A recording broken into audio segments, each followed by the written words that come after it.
we've got Villanova, Kansas, Kentucky, Florida State all going down. You must have had a blast watching college basketball this week, right?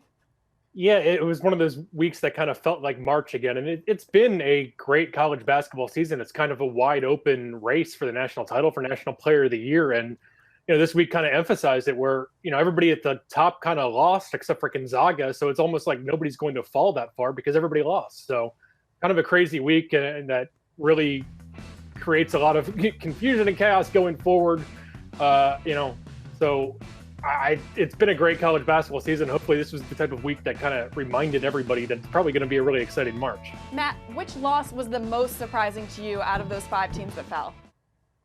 I think for the Florida State against Georgia Tech was probably the biggest upset. But Kentucky maybe selfishly surprised me the most because on Monday I wrote a column about how far ahead of the rest of the SEC Kentucky is. So naturally they went out and lost their first game after I wrote that. That's what always happens. Oh, they made you look bad. Exactly. So, Kentucky still has a big margin over the rest of the SEC, but, they don't have a ton of marquee wins this year. And, they beat North Carolina and that's pretty much it. There's some questions about the resume. There's not many chances beyond the Kansas game this week to bolster the resume in the SEC. And then they go out and lose to Tennessee.